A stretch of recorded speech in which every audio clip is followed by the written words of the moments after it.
Welcome to the Soulward's house, just to have a block from the Ihel. We want to thank, we have so many thank yous. Baruch Hashem, we have a lot of opportunities for Hakaras HaTov today.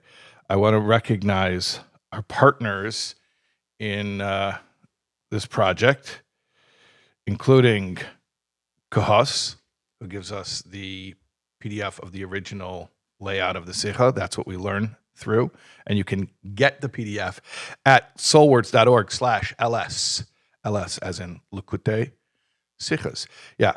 Also, Sichas in English, our partners. You can, there's the SICHA from the Sichas in English. Can you just scroll through that, Yisrael, just for a second? So people see the beauty of that. Yeah, so that's incredible with translation. And look at the footnotes. Go back there. You got a little bit more than just translation. You have, like, over there explains Meisrei Moichen, which we'll talk about later. That's from the Sichas in English team. We want to thank them for making that available. And then also, and you'll also find that PDF at soulwords.org/LS, as well as a link to purchase your very own copy of Likkutei Sichos from Kahos Publications. And I want to mention also just a little bit of fun, a little bit of history. So this is the copy of Likkutei Sichos that we use in this year. It's the newest and latest. And we should just do a little tease here. We didn't officially unveil the Weiner Library yet, but this is the Sam Weiner Library. This is Michael Savage's grandfather, who he dedicated the library, Soulward's house library, to his grandfather. So it's part of that library. And we just picked up a bunch of copies at Kahos showroom last week, which our illustrious students here are making use of. Baruch Hashem. It's the first time we're using these Sforim. These are brand new Sforim. Yeah, so use them well. But I just want to show you a little piece of history. I mentioned at the beginning of the first shir, when we did a little bit of an overview about Likkutei Sichos and its background, that Likkutei Sichos came out in 1962, Tavshin Chav Beis. At any rate, here is a first edition of Likkutei Sichos. You can sort of see the difference.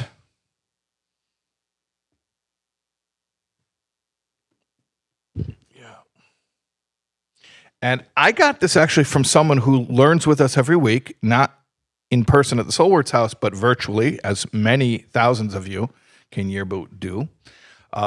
My dear friend Izzy Clapman, or Clappy, as they call him. And he had this, and he offered to donate it to the shir. So I have this beautiful first printing of Likkutei Sichos Chelik Aleph here on my desk. And yeah, I don't know. Yisrael, can you zoom in at all, or is that not so possible?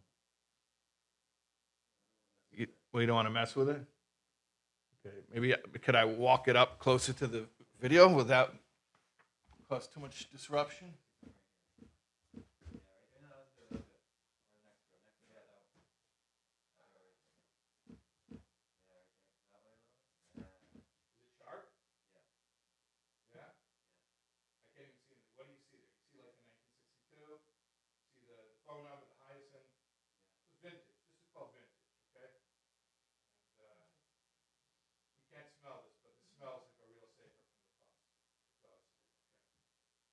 At any rate, I don't think anyone heard what I was saying just now while I was standing away from the microphone.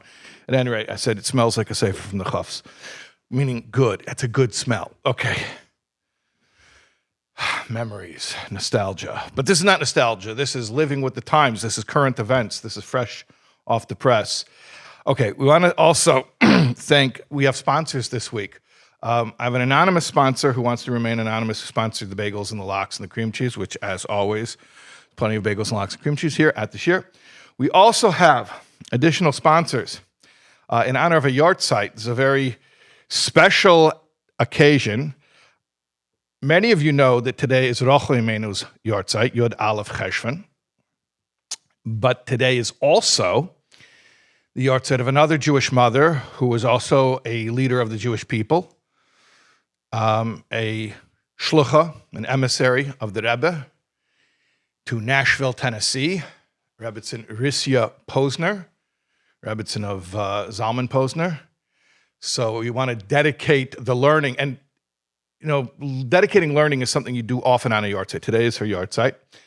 But especially it's fitting that Rebbetzin Posner was very into learning and had special nachas from the fact that her daughters, obviously her sons as well, but her daughters knew how to stand by the Rebbe's Verbrengens, understand the Yiddish, and then write notes in Hebrew and know what they were listening to and appreciate what they were listening to. She had special nachas from that because she herself was a very learned woman and enjoyed learning, was passionate about learning and teaching, and especially the Rebbe's Torah.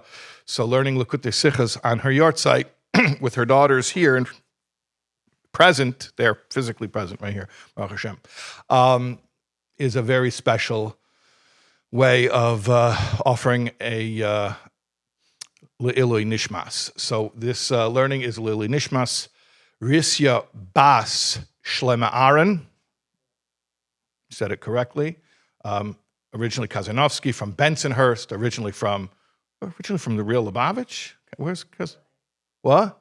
Nikolai Reb Asher, yeah, okay, very good. That's the whole yichus. And her neshama should have an aliyah. She should have much nachas from her children, children's children, children's children. Yeah, okay, and Atsev Koladoris, and very fitting dedication. Okay, so, and today, by the way, one of our sichas is about chinuch. Our first, actually, both of our sichas are about chinuch. Our first sicha is clearly about chinuch, and the other one is also about children. Okay, I didn't make a bracha yet.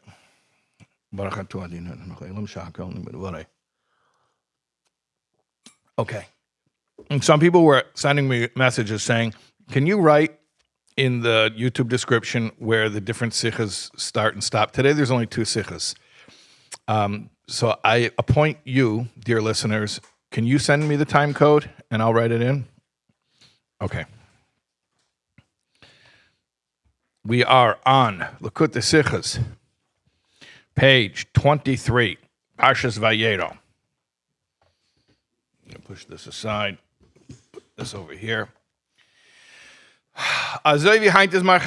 Okay, so today is not Chaf Mar Cheshvan, the 20th of Cheshvan. Today is not the 20th of Cheshvan, it's the 11th of Cheshvan. In fact, we're not even going to get to Chaf Cheshvan this week. Most years, Chaf Cheshvan is in the week of Vayeira. We're about to tell a story in which Chaf Cheshvan was in the week of Vayeira.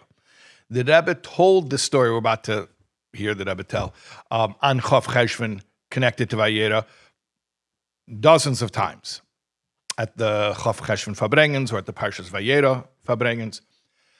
Happens to be, this is a uncommon occurrence, but Chaf Cheshvan this year is not in Vayeira, it's next week in Chaisara. Okay, but at any rate, we can still get ready for Chaf Cheshvan. So the story is like this. See, because it's Chaf Cheshvan, der Yemeladis, Geburtstag von dem Rebbe Rashab Nishmas Eden, dem Schwersvater. It's the Rebbe Rashab's birthday. The Rebbe Rashab is the father of the Frierdiker Rebbe. Velich da ibre de Zellen am Eise, was ich hab schon einmal erzählt. The Rebbe says, I'm going to tell a story which I've already told. And this is, the Rebbe is saying, I already told this story. This is an early SICHA. This is actually Tafshin Yud Gimel. Very early years. The Rebbe is saying, I already told this story. And as we know, the Rebbe went on to tell this story again and again and again, and to bring different teachings and directives out from this short little story, but just rich with instructions for all of us. Okay. Der Rebbe, Nishmas Eden, pflegt jeden Chaf Mar Cheshvan sein Yemeladis reingehen zu sein Seiden, quid gesagt hat Tzemach Tzedek bet na bracha. The Rebbe Rashab, on his birthday, Chaf Cheshvan, used to go into his grandfather, the Tzemach Tzedek, for a bracha, like a yichidus. Meglich as azoi is euch gewend der Seder by the andere Einiklach von Tzemach Tzedek. It's possible that this was not an exclusive thing, that the other grandchildren also had this opportunity to go in for a bracha on their birthday. We're not sure. Einmal b'shas der Rebbe Nishmas Eden is reingegangen. Is dann alt gewend 4 oder 5 Jahr. Okay, so one time on his birthday, when the Rebbe Rashab went into the Tzemach Tzedek, his grandfather. He could have been 4 or 5. It was his birthday, so either it was the birthday he turned 4 or he turned 5, and the Rebbe explains the math. Warum the Rebbe Nishmas Eden is geboren geworden in Jahr Tafresh Chaf Aleph. He was born in Tafresh Chaf Aleph. Und in Nisan Tafresh Chaf Vav is der Tzemach Tzedek Nistalek geworden. The Tzemach Tzedek's Histalkus was Nisan, right? Yud Gimel, Nisan, of Tafresh Chaf Vav. So mathematically, it had to have been, he couldn't have been older than 5. I mean, he probably wasn't younger than 4. Hat sich voneinander geweint. He was crying. He was hysterical. The little boy was crying. Hat der Tzemach Tzedek gefragt, was weinst du? So his grandfather asked him, why are you crying? Hat geantwortet, so he answered. As hat gelernt in Chumash, oder gehört über de Zellendik. He either learned it in Chumash inside, or he heard somebody relate what it says in Chumash from that week's Parsha, Parshas Vayeira, in fact, from the first verse of this week's Parsha, or that week's Parsha. As der Eibishter hat sich bewiesen zum Avraham Avinu, as a given Parshas Vayeira, it was Parshas Vayeira, and it starts off that Vayeira means, and he revealed himself, Hashem revealed himself to Avraham. So the Rebbe Rashab said, he heard that Hashem showed himself to Avraham. Weint so now he's crying, for was hat sich zum nit bewiesen? Why didn't he show himself to him? Why didn't Hashem reveal himself to me? He's crying. Little boy is crying. What's he crying about? He dropped his ice cream on the floor. He broke his toy. No, he's crying. Why doesn't Hashem show himself to me? Hat der Tzemach Tzedek geantwortet. So the Tzemach Tzedek, his grandfather, answered him. As a Yid, a zweiter Nusach, a Yid, a Tzaddik. He said, look, when a Jew, and in other versions of the story, he says, a Jew who is a tzaddik, beschließt bei sich zu 99 Jahren. He makes a decision when he's 99 years old. As darf sich mal sein, that he has to circumcise himself. Is wert, so he deserves it, as the Rebbe soll sich zu flip the page and beweisen that Hashem should reveal himself to him. Der Tiritz is beim Kind angenommen geworden. The child accepted that answer, und hat aufgehört zu weinen. He stopped crying. Okay. So that's the story. Simple, straightforward story. We are now going to unpack the story. All right. Ois base. Chotsch, die meiste mit den Rebbe Nishmas Eden ist gewesen, wenn ist noch gewesen ein Kind Bar Mitzvah und noch ist gewesen Likkutei.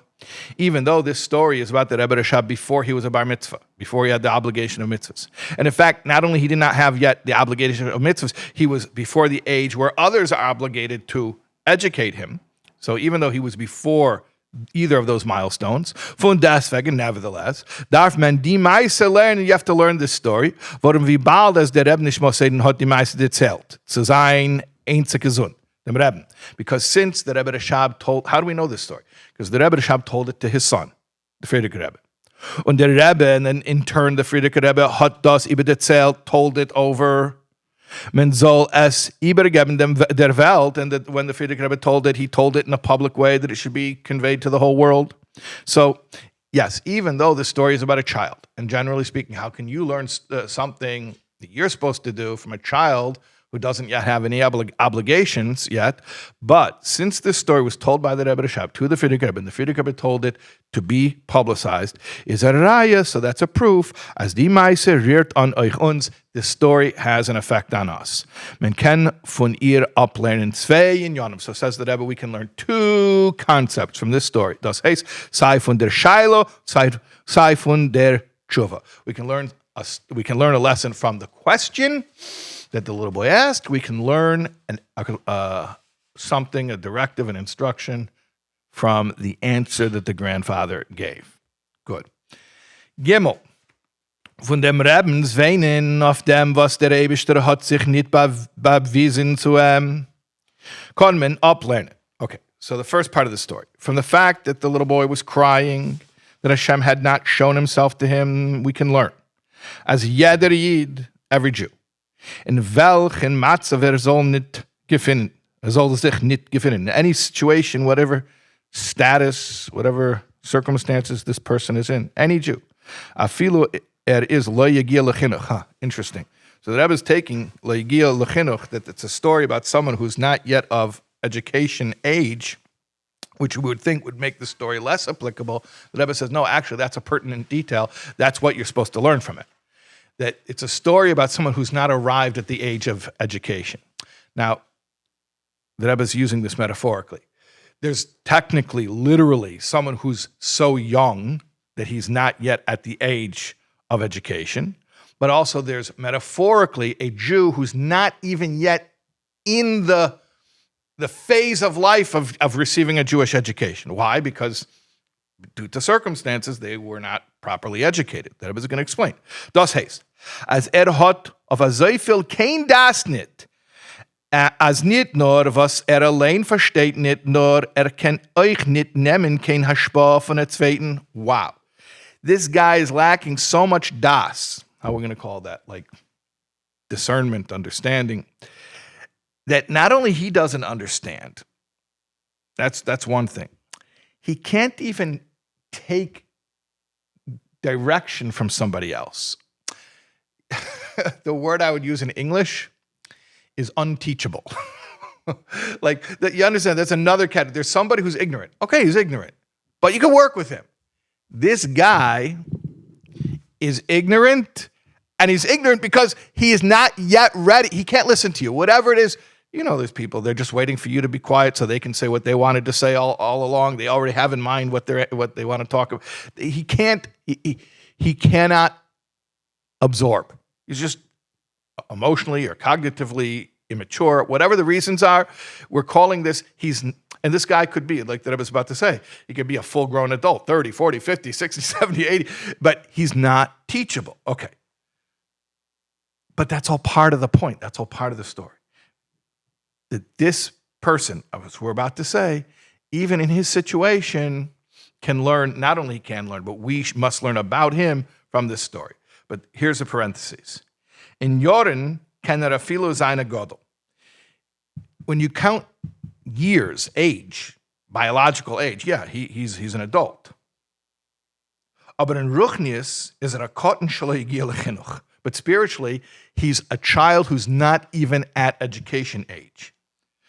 So wie der Rebbe der Schwer hat gesagt, als jüdische Jahren rechnen sich nicht latent Passport. Friedrich Rebbe said, Jewish years are not counted by the passport. You can have the passport that shows your DOB, right? Your date of birth shows your age. You could have somebody who is advanced in years on the passport, but as far as their spiritual development, like that I was going to say, they're still pediatric. Auf ein Passport kann sein an alter Yid. According to his passport, his documents, he could even be an elderly Jew. Und in seiner Amese ruchnistische Jahren, but in his true spiritual age, in sein Mekayim, sein Torah und Mitzvahs, when it comes to his level of Torah and Mitzvahs, is er a klein Kind, was spielt sich unter den Tisch. He's a little kid playing under the table. I love the flourish of adding playing under the table. Not just he's a little kid playing under the table. So biologically, he's a mature adult, but when it comes to his Yiddishkeit, he's still just a little kid playing under the table. Okay. But what's the point? The point is, beautiful. Ken euch ermannen und mannen mit der Starkheit. Was das ist doch der Inyan von Weinen. He can demand. This guy can demand. And he can demand with a starkheit. He can demand forcefully.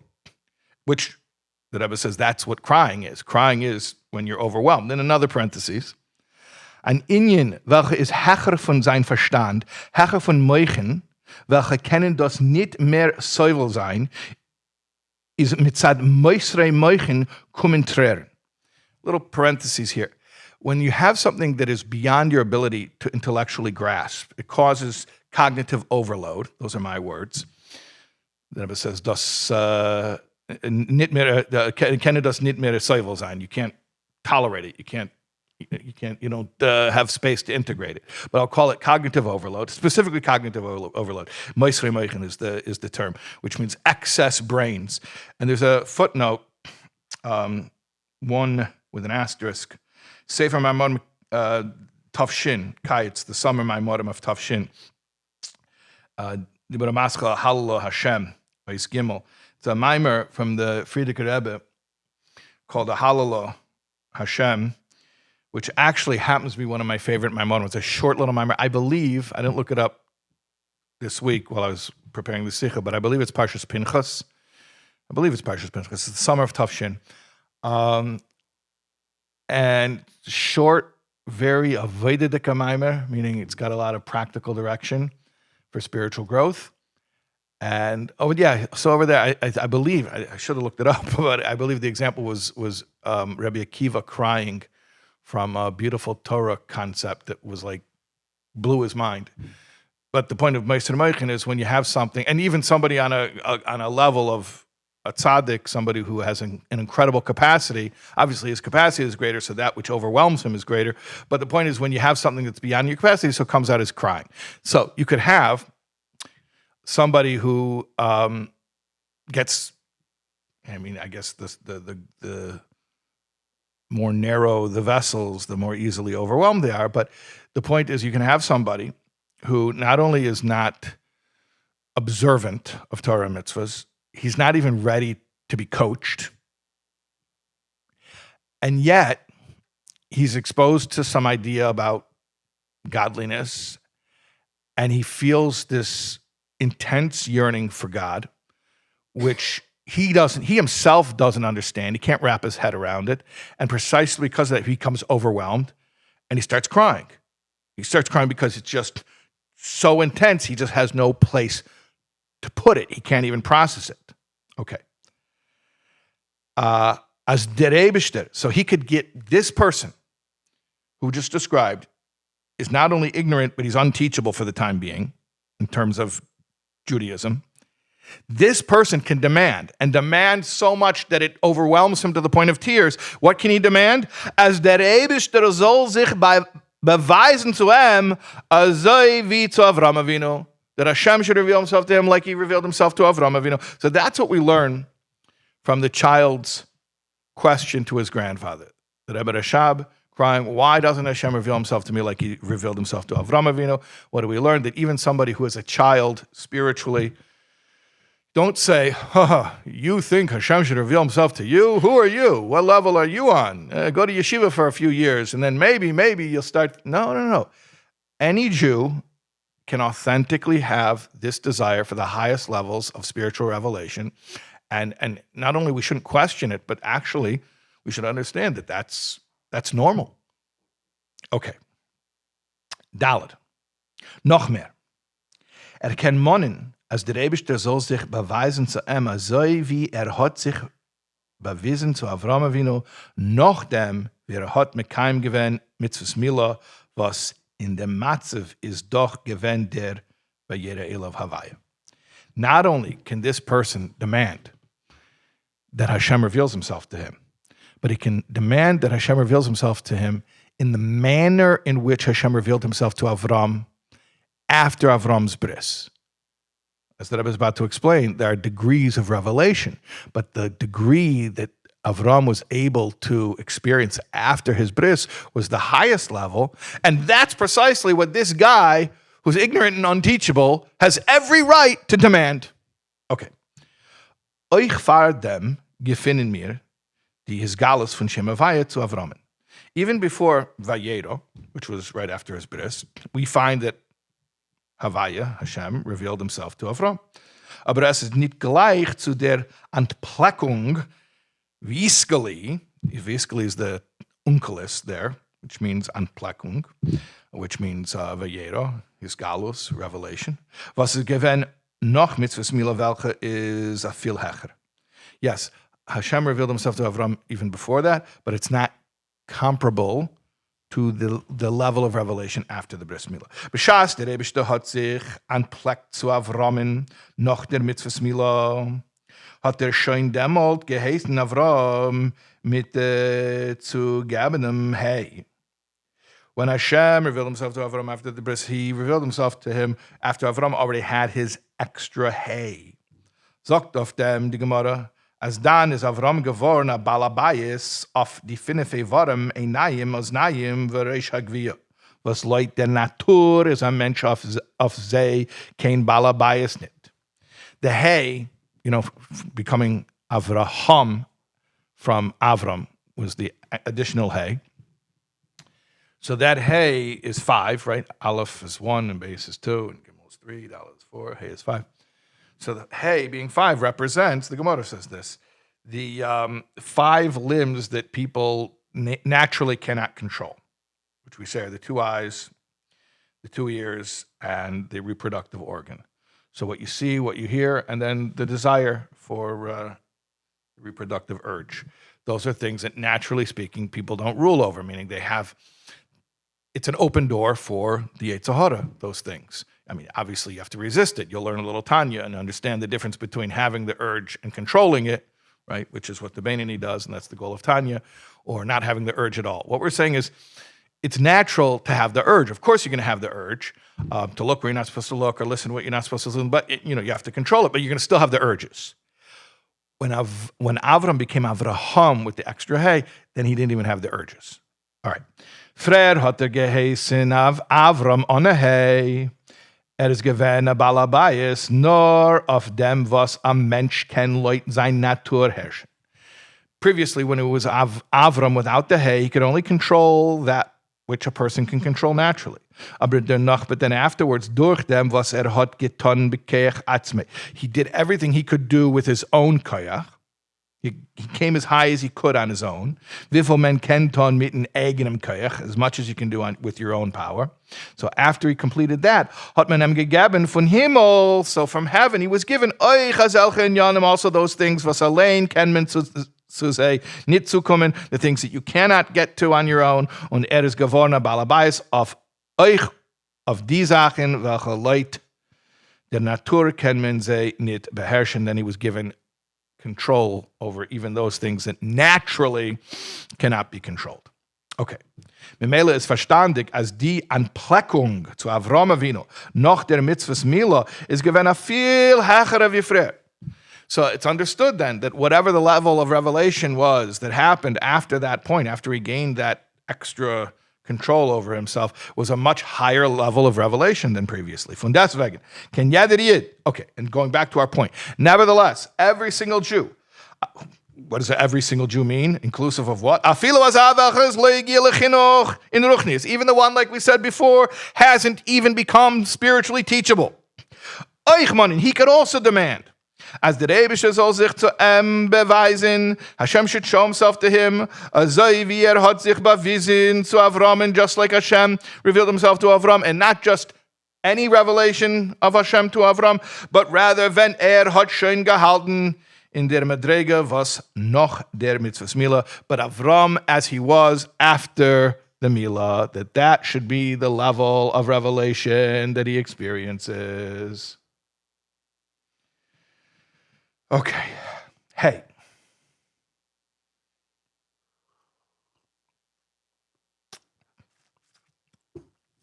So we learned from the Rebbe Rashab's question,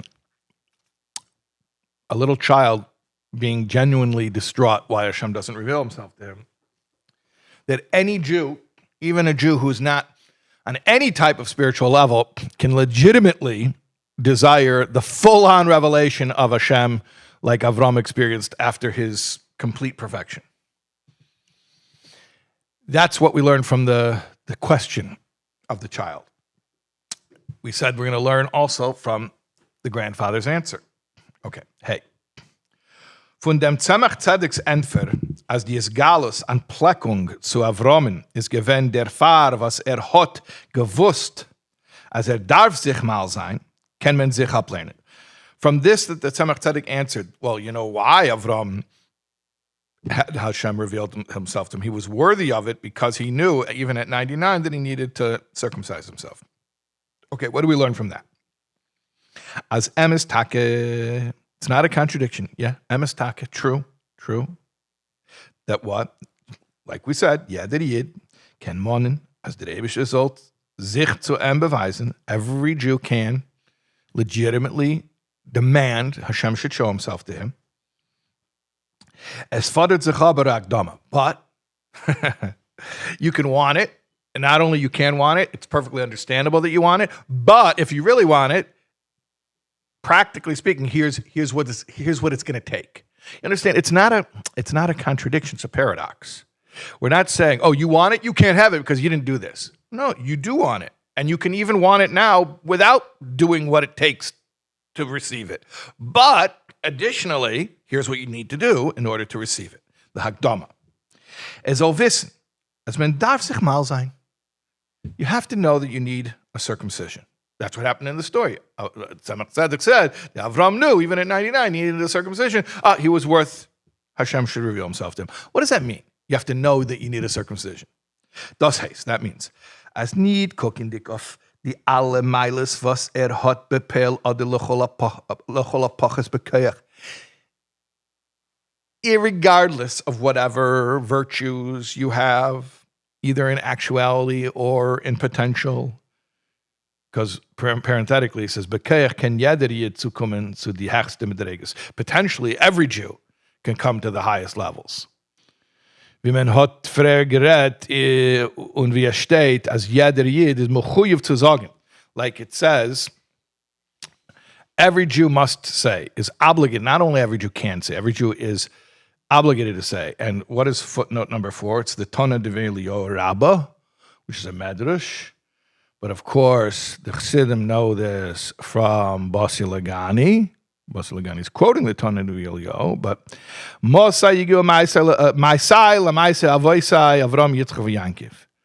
And what does that mean? He says in Yiddish, Wenn wellen meine Maisim zukommen zu die Maisim von meine Aves Avraham Yitzchak and Yankiv. When will my deeds arrive at the level of the deeds of my patriarchs, Abraham, Isaac, Jacob? Not only you can say that, you must say that. Von dem, was rechnet Avraham zusammen mit Yitzchak und Yankiv, ist euch Reihe, als das meint Avraham in der Madrege, wie is gewähnt nach der Bris Milah. By the way, this that it says Avraham in a continuum with Yitzchak and Yankiv indicates we're talking about Avraham as he was already after the Milah. At any rate, von deswegen, nevertheless, darf wissen, als darf sich mal sein. You have to know that you need a circumcision. Don't be confused. We didn't explain it yet. All we said was, Tzemach Tzedek's answer was, okay, but if you're 99, you know you need a circumcision, then you are worthy of Hashem revealing himself to you. So now what we're doing, we're unpacking that. We're saying, okay, what does this mean? It means knowing that you need, like in the words of the Tana Develio, or from Bosei Lagani, when will my deeds arrive to the deeds of Avraham, Yitzchak, and Yankiv? We didn't explain it yet, but we're sort of beginning to create the idea here is you have to know that there's a higher level, even that seems unattainable, but that has to be your goal. And you have to feel like you need to somehow get there. But we're going to explain it explicitly here. Okay. Oisvav. Noch mehr. Euch die, welche haben die Meiles bepeil, was das seien die Tzadikim, welche beherrschen euch die Evarim, was betava kann man auf sie nicht sein, kein Balabais, also wie Avraham Avinu, euch sie dürfen wissen, als sie dürfen sich mal sein. Even those who can control all of the limbs, even those limbs that normally a human being cannot control, like we said before, even those tzaddikim need to know they need a circumcision. In other words, even if you have achieved Avraham with the hay, which means controlling all of the limbs, including the 5 limbs that people naturally cannot control, and yet you have to feel, but you're still lacking something. You still need one more thing. You still need a circumcision, whatever that means. We haven't explained it yet. Es ist Yedua de Meise mit Rebbe Rashab nicht Moseiden. Okay, in honor of Chav Cheshvan, another story about the Rebbe Rashab. And it's pertinent here to the context. As amol hat sich geklagt, as hört nicht of ein Ohr. He one time complained that he couldn't hear out of one ear. Wenn man hat angeheben zu suchen die Siba davon, ist man der Gangen als Shabbos, wenn hat gesagt Chassidus, hat man in a zweiten Zimmer geschmust. So they investigated the cause. And apparently it was the Frierdiker Rebbe himself who was the one who was sent to investigate. and come back with the explanation.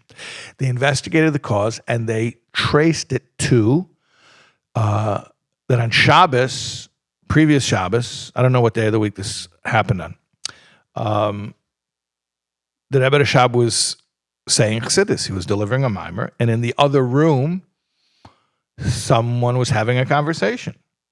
Und das hat Mevalvo gewähnt, zu sagen, der Mimer. This disturbed him from saying the Mimer. Azay wie hat gefühlt der Achrayes, but since he felt the responsibility, as ein Inyan is mashpia zu sein Chassidus, that his job is to teach Chassidus, und der Schmussen hat gestört, and this conversation in the other room was disturbing him, hat Mesalik gewähnt dem Chush HaShmiya von dem Eier, welches gewähnt zu der Seite von jenem Zimmer. So he just removed the power of hearing from the ear that was facing toward that room. Just took it away, so it wouldn't bother him anymore. Obviously, the point of this story is to illustrate the degree of self-mastery that tzaddikim have. Like we were saying about Avraham becoming Avraham with the hay, controlling all of the limbs, including the ears and the eyes. So here's a story of control over the ears. At any rate, so the Rebbe Rashab didn't know why he couldn't hear in one ear, and then he realized, I unplugged, I disconnected the hearing from that ear. Got to plug it back in now. Und das ist, was steht in a Maimer. As Tzaddikim haben bei sich zugenommen die Ria oder die Shmiya b'shas es hat gestert zum Nefesh Olekis. That's what it means when it says in a Maimer. It's actually a Maimer of the Rebbe Rashab. Kishalcha vincha tafresh nun daled. It's the Rebbe Rashab's own Maimer. So I don't know if this story happened before or after then, but the Rebbe Rashab himself describes such a phenomenon of tzaddikim who were able to remove their seeing or hearing when they didn't want to see or hear something that would be disruptive to Avodas Hashem. Warum tzaddikim seinen balabatim euch auf die chushim was beteva gewältigt men iberezenit. They can control even those limbs that naturally you can't. But the point is like this, even those who are on that level, darfen wissen, as they darfen sich mal sein, they too need to circumcise themselves. We're going to elaborate, but they need to know as high of a level as they are on, there's still something more that they need. So this is like a contrast. From the Rebbe Rashab's question, we see that even on the lowest level, somebody can legitimately yearn for the fullest revelation of Hashem. And then on the other hand, someone on the highest level has to feel deficient. It's called a paradox. It's okay. We live within the tension of paradoxes all the time. That's what Torah is. That's what Yiddishkeit is. That on one hand, the lowest person can legitimately yearn for the most intense revelation of godliness. On the other hand, the highest guy has to know, you're not there yet. You haven't reached the pinnacle yet. There's still something more you need. Okay. Dalet. Der Tam darauf ist, weil wenn es ist voran afilu noch an Orla daka bejesu beruchnias kennes noch viele Histalschlis herabkommen bis in niedrige Sachen. That even when there's a tiny Orla, tiny foreskin, but Orla, I mean biologically it's a foreskin, but symbolically it means the covering, it means the impediment, that which blocks sensitivity to godliness. So even when there's a tiny blockage, a relatively, what he calls dak, means thin blockage, but through hishtalshlis, it can devolve through a negative process, something much more serious. So he has to know that even if there's like a little issue, for other people, they wouldn't even consider it an issue. But he has to know that from that can actually devolve something much more egregious. Und das ist der Diuk von dem Rebbe Tzemach Tzedek's Loschen, als jeder Tzaddik zu 99 Jahr weiß, dass darf sich mal sein. That's what it means when Tzemach Tzedek said a Tzaddik of 99 years old knows that he needs a circumcision. Zu 100 Jahr, das heißt, als hat mevar gewen alle 10 Keuches, 100 years. What does 100 years mean? 100 years means he refined all of his 10 koiches, like we talk about the esa koiches hanefesh, the 10 faculties of the soul, 10 soul powers. dann hat schon nicht was mehr zu haben. He has nothing to worry about. Warum hat schon nicht kein Scheiches zu den Yearning von Welt. He has no more connection to the world. Wie steht, this is from Pirkei Avos, ben mea ki ilu meis va'avar abato min ha'olam. At 100 years, it's like he's dead and nullified from the world. Okay, just slow down here for a second. We're talking about somebody who's at 99 years. 99%, let's call it. As opposed to someone who's at 100 years. Let's call that 100%. What is 100%? 100 is that Eser Koiches, as within each of the Koiches, is included all other Eser Koiches, like the Chochma within Chochma, and the Bina within Chochma, and so on and so forth. You're probably familiar with, like in Sfira, when you have like the Chesed Shebe Chesed and the Gvura Shebe Chesed, that's only with the Midas. Here's with the entire Eser Koiches, including the Meichen. By the way, someone was saying to me that I should use less Hebrew and Yiddish, or at least translate all the Hebrew and Yiddish. And they sent me an email, and I want to apologize and say like this. I would love to do that, but these sichas already take me 2 hours. And if I would translate every English word, I think it would take me 3 hours. So just know that on Soul Words, there are all types of different classes for all types of different students. And so this, we're learning every single word in Yiddish, and it's for ease of learning. There is an assumption of a certain degree of background, but I would also recommend that if you are lacking that background and you're patient, you should just watch these classes, and I guarantee you will pick up the lingo. How do you think I picked it up? How do you think anyone picks it up? You just hang around and you pick it up. Okay. So at any rate, what does it mean 100? 100 is perfection. The 10 subsets of the 10 subset qualities of the 10 main qualities of the soul, they're all perfected. They're all completely transcendent of any worldly connection. And where do we get that? We get that from the Pirkei Avos that says when he's 100, he's like he's dead and he's nullified from the world, out to lunch. So the Rebbe asks the question, warum in Flug ist nicht verstandig, was sagt in Avos ben mea kilo mesa v'avara bato min ha'olam. Seemingly, what does that mean in Pirkei Avos when it says 100, he's like he's dead and he's nullified from the world? All inyanim, was rechnet dort ist in den Mishnah seinen lameisetige Anweisungen, wie soll sich zu führen. All the other ages are milestones of like directives of what you're supposed to do at that age. Ben Chumash, Lemikra, like for instance, learning Chumash when you're 5. Ben Eser Mishnah, learning Mishnayos when you're 10. Ben Yud Gimel Mitzvahs, Chulu, becoming a Bar Mitzvah and obligated in the Mitzvahs at 13. So all of the ages in that Mishnah are talking about milestones and what you're supposed to do at that milestone. Aber was für eine Anweisung ist das? But what kind of instruction or directive is this that it says, as zu 100 Jahr is Ke'ilu meis v'avra batum min ha'olam. 100 years, he's dead. Okay, so you lie down, do nothing. Like, it doesn't match. It can't even mean that. So this is the Rebbe's Chiddush. Very interesting. The Rebbe is saying this is Pshat. No, the Pshat is, what's the Pshat? As wenn hat schon mevara given alle 10 koiches. When he comes to the level, he refined all of the 10 soul powers. Und darf gebe Proteus, and not just in general, but in particular. Jeder einer, wie besteht von 10. So all 10, but each of the 10 as it contains a subset of the other 10. Then it is a ben mea. He's called a 100-year-old. He got 100%. He got all 100 sub qualities of the soul, all cleaned up. Now is ki'ilu avaro bato min ha'olam. He's like he's nullified from the world. That's a good thing. It's a positive. It's saying hat schon mehr kein Scheiches nicht zu die Inyanim von Welt und hat nicht für was mehr zu haben. He's not connected to worldly things. He doesn't have to be afraid of their pull. Gleich wie wollt schon mehr nicht gehat kein Yetzirah. It's like he has no more Yetzirah. Okay, so at any rate, when someone's 100, that means no more Yetzirah, completely transcendent. So then what's 99? 99 is almost there. He's practically there for all, for engineering purposes, good enough. Right? Okay. B'shas is aber 99 Jahre. Es fällt ihm noch etwas zu der Bierer von alle 10 Keches Bepratis. If he's 99, he's still lacking one little detail. Demol darf sich mal sein, warum beribu yishtalshlis, but he still has to do the Milah. He still has to take care of it, even though it's one tiny little thing.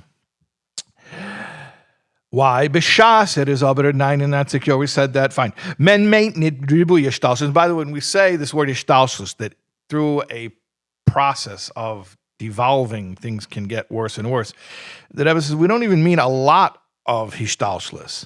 As der Adam gefindt sich in ein Eilam und die Yerida is in a zweiten Eilam, that the person is in one world, one plane, and that he'll descend down to another plane. Nor wie bald der Adam is doch kodem l'maisa v'reishis v'och l'maisa v'reishis. A person is a funny thing. In one hand, he's the first and he's the last. He's the last, meaning chronological, the last creation, but he's the first, he's the purpose of all creation, which indicates the idea that a person can reach the highest heights, but a person can also, God forbid, fall to the lowest depths of depravity. So, like they say, only a human can be inhuman. Is by M Gufa ken seine ribu hishtalshlis. This hishtalshlis, negative hishtalshlis, this devolving, where one little minor problem just gets out of hand and grows and becomes a major problem, that doesn't mean that he goes from one world down to a lower world. It's saying it could be completely in microcosm, internally. It can just mean, you don't have to imagine hishtalshlis like going through worlds in the macrocosm. It could just be in the microcosm internally, there's a shift within him where a tiny character flaw gets out of hand and becomes serious. So therefore, this guy at 99 who has this one little crumb left to refine, he takes that seriously. And that's what it means. A Yid Tzaddik at 99 knows he still needs that last degree of perfection. Kenes harab kumin bis zu nidrike inyanim. Yeah, that one little deficiency can lead to very low things. B'shas aber es is voran der allgemeine bittel. But when he has the general bittel, humility, surrender, weist, as darf sich mal sein. He knows he's still lacking something. He still needs a circumcision. He's not fine the way he is, even though he's at 99%. Weist, as azoi wie is, teugnet. He knows the way he is, it's not okay. It can't be that way. Und darf anders werden. He has to make himself different. Is das a hagdama of zu kommen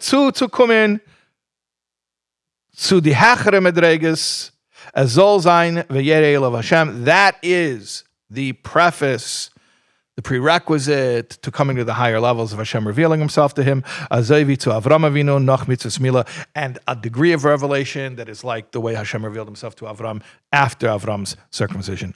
Und is wert. He becomes worthy. Avram mit der zugegebenen Hey. Not Avram, but Avraham with the extra hey. Wird balabos of Allah seine chushim. He controls all of his senses. Afilo of di was beteva ken men of ze nit gewaltigen, even those that naturally we don't control. Noch mehr, and even more than that. Wird balabos of sein chelik in Welt. Not only does he become a master over himself internally, but by extension, he becomes a master over his portion of the world. This is a concept. Each neshama is given a certain portion of this world to refine, that constitutes that neshama's shlichus. Azoi wie men hat geredt in Maimeh wegen Tzadikim, like we said about Tzadikim. As durch dem, was sie peilen a Sichoch, bei sich allein, bei wirken sie, euch a Sichoch in zer chelik in Welt. When they refine themselves internally, it also, there's a ripple effect. It creates a refinement in their surroundings. As euch durch dem, was wird a balabos of seine chushim, wird euch a balabos of sein chelik in Welt. So when he controls himself internally, he also is able to control his surroundings of alle Sachen, was darf haben, of zu din dem Eibishten, which means that anything in his surroundings that's necessary, that he needs in order to serve Hashem, this is not for his personal gain, but it means whatever resources are necessary for doing the shlichus, sai and bonus, sai and chai, sai and mezene, kinder, leben and parnasa, in the three big categories of blessings, which is family, health, and wealth. Und das alles soll sein reviche, berevach, and it should all be ample, meaning to say that the person takes control over himself entirely, and then by extension, he's controlling everything even outside of him, which means that anything that he needs, all the tools that he needs in order, anything outside of himself, inside is your meichen, your midas, your faculties, but then around you are the tools that you need in order to accomplish your shlichus. So those are the blessings of health and wealth and family that are given to you in order to do your shlichus. He gets all of that as well. Okay, and that's the end of the SICHA. So like we said, just to recap, the concept is a story that Rebbe Rashab is crying at 4 or 5 years old. Why doesn't Hashem reveal himself to me like he did to Avraham in the Parsha? The Tzemach Tzedek says, if you're 99 and know you need a bris, you're worth it. So we learned two things. One is from the question that anyone, even on the lowest levels, even someone who's not only ignorant but unteachable at the present moment, can legitimately yearn for a revelation of godliness in their life. And it's a completely legitimate yearning. And I want to spell this out very clearly because sometimes people don't get what I'm trying to say. I'm going to be very explicit. Never, ever, ever put down a Jew for having a crazy spiritual aspiration.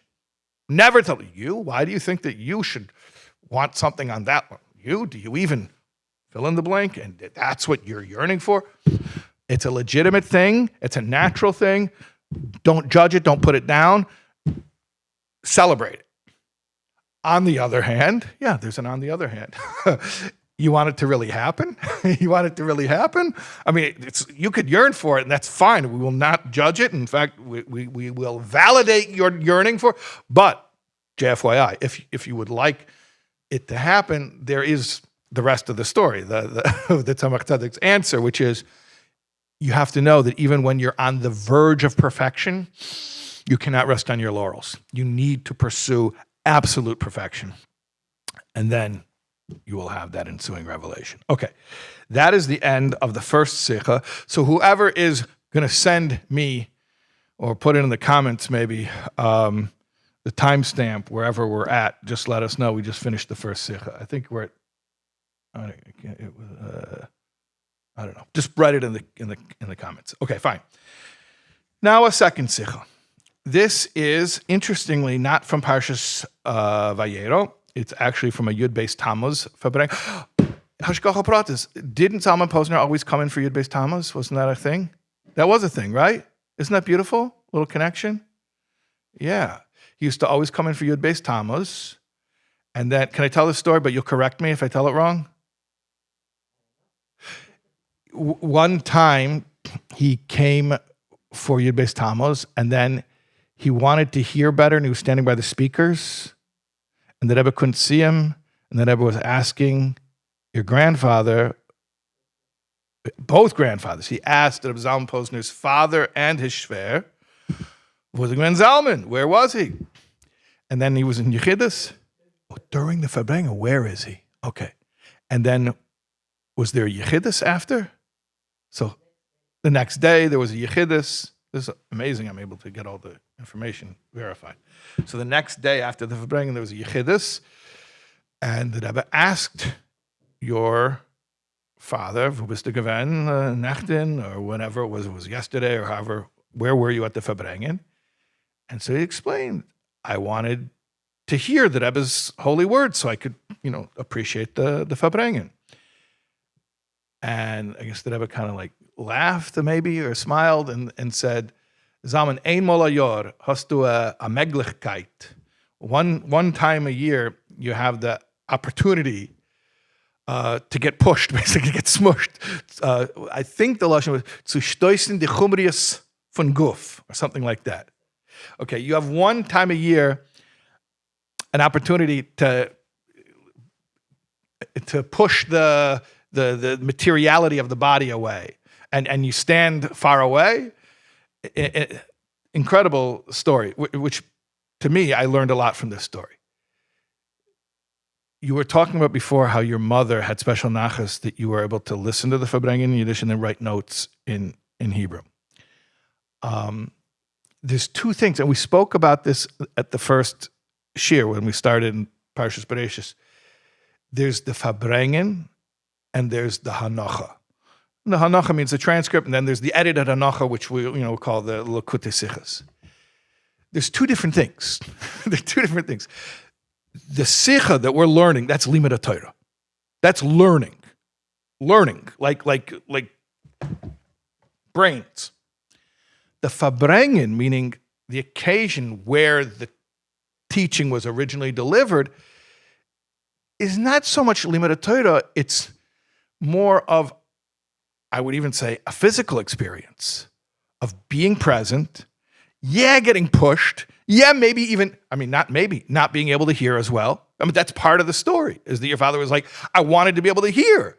And the Rebbe basically explicitly telling him, it's better you should not hear as well. Like the Rebbe didn't say these words, so I want to be very clear. I'm inserting this part. Like you'll study the Hanacha the next day, and you'll catch the words that you missed at the actual Farbrengen, but don't give up the opportunity to pack in there and get elbowed and get smushed, because that's the experience. So it's an important thing. And now I'm really adding my own commentary, but I'll mention, being that we're half a block away from the oil, the idea of hishtadchus, of going to the oil. The Mittler Rebbe writes about this in the Kuntris Hishtadchus, which is a pamphlet about going to the oil. He says that part of the power of the experience of going to Kivrei Tzadikim is the physical process of getting there. Like, so you came in with your suitcases from, I'm assuming from JFK or from at least you flew out of Palm Springs. So that's a menschliche airport. Palm Springs is like, you can deal with that. That's a nice airport. It's a small little airport, right? It's like you don't have to, it's not like JFK where you're walking 2 miles to get to your gate. Palm Springs is a nice little airport. Okay. But at any rate, the point is the physical experience of being uncomfortable and getting smushed and standing in line and getting in the car and all that stuff is actually part of the experience, because it's a physical connection. So all the physical inconveniences that you might have to get to the aisle is also part of the depth of the encounter. Okay. I'm glad that came up. So we're learning now the second SICHA from Vayeira, Chelik Aleph of Likkutei Sichos, which is originally from a Farbrengen, Yud Beis Tammuz Tafshin Yud Daled. Your father is probably there. Yud Beis Tammuz Tafshin Yud Daled. He was. My pleasure. Come anytime. What? You came from Muncie. Okay. We learn this weekly in shul. We're a group of about 5 ladies. Oh, what shul? It's called Anash of Airmont, South Muncie. Yeah. Every Sunday, the ladies get together. They learn. No, on Shabbos morning, we bring after the Kiddush. You watch it independently at your own pace, and then Shabbos you get together at the Kiddush and do Chazara of the Shir. That's amazing. You want to take some tomatoes to the Muncie? We did 53 Park with Tanya and everything, and now we're doing this. Shikaya. Letters for Life. Amazing. Okay, tell everyone I say hi. Okay, and tell them they got a shout out today at this year. Okay, your father's probably at this for Farbrengen, yeah? I would assume so. Okay, probably. Okay. Yeah, let's do this. Eine von den Meilus, zu welcher Avraham Avinu ist zugekommen durch Bris Milah, ist, als damals ist geworden, roi zu geboren Yitzchaken. Und leut dem Maimer Zal, als Yitzchak hat gedarf geboren werden, mit Tippa Kedosha Davke, wie steht, euch der Loschen, asher Kiddush Yedid me beten. One of the things that happened to Avraham after his bris, we said that was his perfection, is that he was on the level where he was capable of fathering Yitzchak. To be able to father Yitzchak, he had to be on a certain level. He had not been on that level until the bris. And like we say in the prayers that we say at a Bris Milah ceremony, It's referring to Yitzchak. The words Asher Kiddush Yidid Mebeten, that the beloved one, Yitzchak, was sanctified from the womb, meaning he was born already from a father he was the first child who was conceived from a father who already had a Bris Milah. Okay. Der Far is Avraham, Chotsch euch Far mitzvus Milah, is gewinn Merkava zu Alakus, aber is noch nicht gewinn Roi zu haben Yitzchakin, even though before the Milah, Avraham was already a Merkava, a chariot to godliness, but he wasn't yet at the level where he could father Yitzchak. Nor b'shas is zugekommen zum V'hayei Tomim durch Milah, but through the Milah, it says V'hayei Tomim, you should be complete. Tomim means complete, intact, whole. So through the Milah is when Avraham became Tomim. So Demol, Dafke, specifically then, hat gekent sein Yitzchak's Geburt. That's when it became possible that Avram was on the level he could father Yitzchak. Von dem ist euch verstandig, die Meile von Yitzchak in offene Avramen. From this we could further deduce the advantage of Yitzchak over Avram. What father doesn't want his son to surpass him? Worum bei Avrams Geburt gefindt man nicht, als soll haben gedarf sein der Demonte Tnai. Because look at it. With Avram's birth, it didn't require that he be born from a father who already had a Bris Milah. Aber Yitzchak's Geburt, but Yitzchak's birth on the other hand, filo noch alle friedige Meiles von Avram, even if you look at all the accomplishments and the greatness of Avram that he had before the circumcision, but it still wasn't enough to be on the level to father Yitzchak, hat das nicht gekannt sein, is zugekommen zum Vayei Tomim, but he couldn't father Yitzchak until he reached that level of Tomim, of completion. Tess. Was ist der Tam für was darf Yitzchak hat gedarf geboren werden mit Tippe Gedesha? Okay. So what is the reason why Yitzchak specifically had to be born under those conditions of a Tippe Gedesha, conceived from a father who already had the completion of circumcision? Der Chiluk von Avram mit Yitzchak is. So now the SICHA is basically going to outline the paradigms of Avram and Yitzchak as they apply to our lives. And we're going to talk about why the Yitzchak paradigm is actually more demanding, more difficult, more challenging, and yet the one that we should pursue. We should pursue both of them, but we should give special attention to the paradigm of Yitzchak. Okay. Avram's inyan is hamshacha milamayla lamata. Yitzchak's inyan is halo milamata lamayla. Like it says in Torah, this is basic, by the way. Anytime you have a basic concept in Chabad Chassidus, you're talking about usually 99% of the time. I don't know if it's 99% of the time. You know that 83.4% of statistics cited by rabbis are made up on the spot. But 99% of the time, if you have a basic Chabad concept, it goes back to the Alter Rebbe, either Tanya or Likkutei Torah. So this is a concept that goes back to Torah from the Alter Rebbe. That Avram and Yitzchak, we know they're Chesed and Gvura, and the nature of Chesed and Gvura are Hamshacha and Hala, which means above to below and below to above. And we're going to explain this at length, so I'm not going to elaborate now. Azoivius wird declared in viel Maimorich Sidis as the Aveda von Avram is Ava Kamayim, a Liebschaft zum Eibishtin, welche is geglichen zu Wasser. So it's explained in many Maimorim that Avram's Aveda is like water. It's chesed, and it's love, and it's water. Those things are all connected. Azoivi Merzogin in Tfilas Geshem, like we said, in Tfilas Geshem, so remember Tfilas Geshem? Remember who did what? Whoa, whoa, whoa, whoa, whoa, whoa, whoa, whoa, to the tune of the Beinani, yeah. Zacher of Nimshach Acharecha. We got to get Mendy Hertz in here. Shout out to Mendy Hertz, the Chazan Chabad of the Five Towns. We got to get him in here to sing Zacher of Nimshach Acharecha Kamayim. It's a line in Tfilas Geshem. We say, remember the Father who was drawn after you like water. We're speaking to Hashem and we're saying, Hashem, remember the schus of Avram who was drawn after you like water. That means Avram served Hashem out of love, which we compare that to water. Why? He's going to explain, because water flows from above to below, like love gets you to like go down a level. Generosity is that mode of like being giving and putting yourself more out there. as opposed to what? As a fire, which is gvura, which is the exact opposite, which it goes up, and so it's not going down, it's going up. Instead of putting yourself out there in the world, it's like escaping the world, transcendent, more, but we're going to speak about what that actually looks like. At any rate, so Avraham is water.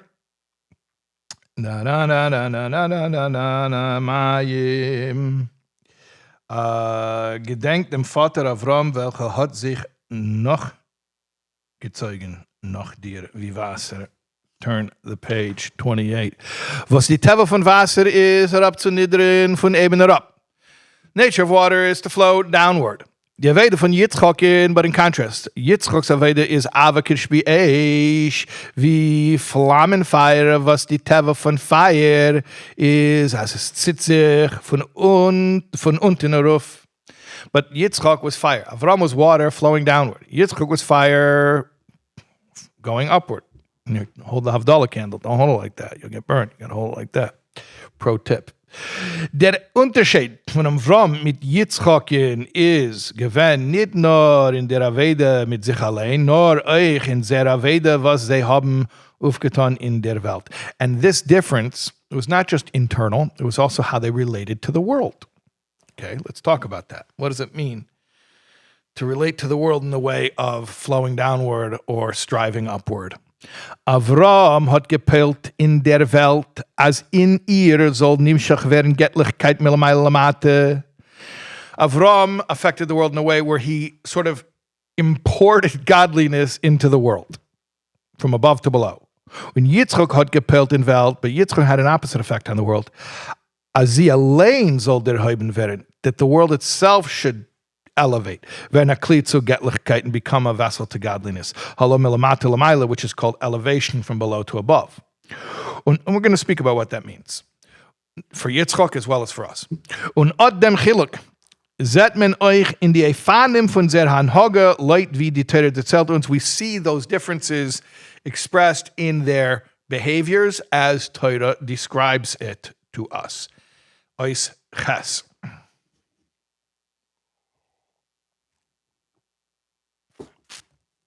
Ja, Avraham Avinu hat Mamshech gewinnt Göttlichkeit zu allem. Avraham Avinu drew down godliness to everyone.